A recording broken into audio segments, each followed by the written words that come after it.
Sews Vintage and welcome to my channel. If you've not been here before, this channel is all about things vintage and sewing. So, if you like that, stick around. Let's get started. So here I have two sewing patterns. This is a vintage simplicity housecoat pattern with a cute little oven mitt, and this is a modern simplicity pattern with a 1940s reproduction. So the first thing to notice about differences between these two patterns is that this comes in one single size 16 or bust 34 inches, whereas this simplicity pattern comes in sizes US 4 to 16. That basically means that this pattern is a one single size. This one comes in multiple sizes, therefore if you're in between sizes, this one's a little bit easier to grade between. Whereas if we look at the back of this pattern, so as you can see here, if I just zoom in, these are the standard body measurements for these type of patterns, so for the Simplicity brand. And under that, size 16 is bust 34, waist 28, hip 37. This would equal to usually a modern size 10. And as you can see, this is a size 16, so don't always be worried about the size that's written on the front of the package. You always need to look at the measurements at the back. Now if we turn this one over and have a look at the newer Simplicity patterns, you can see that these are the bust sizes that are supplied with the pattern. So we've got bust, hip, waist measurements, and this one I believe is up to this size, so maximum of a hip of 38 inches. So looking at this particular pattern a bit more in depth, you can see, so for example, say you had a bust 34, a waist of 25 and hips of 36. You would have to grade between the bust and the waist of these two sizes and then back to the hips of this size again. Whereas with your vintage pattern, you don't have that option. You're going to have to manually grade and add the different seam allowances or the different sizes of what you need. So say that your bust is 34, but you've got huge hips like I do. So I've got hips of 41. With this pattern, it might not be so bad. However, with a more tight fitting pattern, I'm going to have to add extra to each of the side seams of the skirt to be able to allow my bum to fit in it. Now let's look at a different pattern. So this is a McCall pattern. This one's from 1946. This is 7879, and again this is in a bust 34. Mainly most of my patterns are because that's the bust size that I am. So this one might have slightly different body measurements. So as you can see here, actually it's exactly the same as the Simplicity one. So it's a bust 34, waist 28 and a hips 37 for the size 16. So that's a bit more reassuring, but some pattern companies can have slightly differing measurements, so make sure that you don't just go for a standard size 16 in a vintage pattern. Make sure you always look at their specific measurements to make sure that that's the right pattern for you. Moving on, if we have a look at the patterns themselves, you tend to get different types of vintage patterns. So this Simplicity is a complete unprinted pattern. So if you just have a look at some of the pattern pieces here, they are basically sheets of tissue paper, sometimes with perforations on them, sometimes with little notes saying what they are. These ones just have perforations with the different pattern pieces on them. So this is pattern piece M, which I'm assuming is a waistband of some sort. And that is the only information you have, so you really need to rely on your dressmaking skills and also the instructions to be able to understand this pattern a little bit more. That's different from the McCall patterns, which tended to be printed. Not sure if this is just a simple sort of American thing, because McCall is an American pattern company, but these are all printed. So as you can see, it tells you there. So we've got front piece, yoke front. It's giving you the seam allowances on it, it's giving you the grain lines and all things like that. So these tend to be a little bit easier if you're starting out in vintage patterns, so that you can see what all the different markings mean. So I'm going to talk to you a little bit about the markings on both of them now, but just for comparison, here's the Simplicity pattern. This is one that I've not used yet. So you can see here that you've got clear marking lines. These are for you each individual sizes, and obviously it's graded in between patterns. You have which parts it is, skirt back there, cut one, unfold. You've got quite a lot of information on this pattern.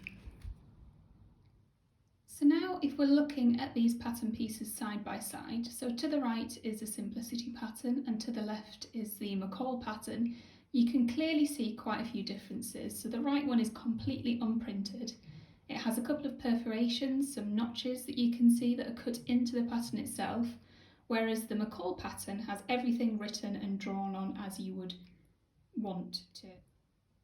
One of the difference between the McCall and the Simplicity is noting that because we've got all this information on the pattern itself, in the instructions there isn't any real guide onto what these mean, as you might find with more modern sewing patterns. It usually has a little idea or a little key which tells you about the various different things that it might be. So for example, notches, grain lines, tuck lines or dart lines, etc.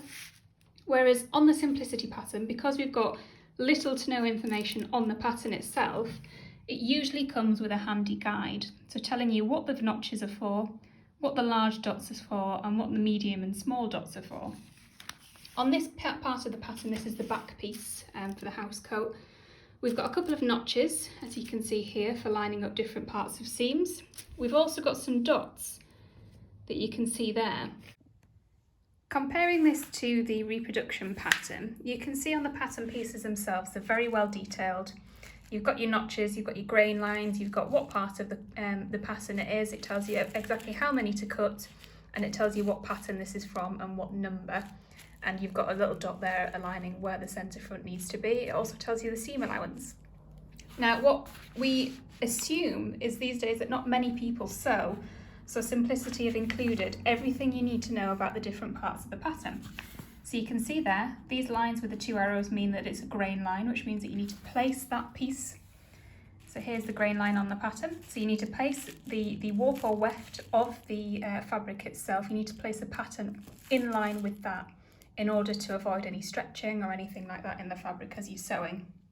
You've also got a line for your notches and your dots, your cutting lines and lengthening and shortening lines, which also gives you a bit of a handy discussion on how to do that, which is quite useful. So for people who are novice sewers or have never picked up a sewing pattern before, these might be the easier ones for you to follow, but that really doesn't mean that you can't go into vintage patterns straight away.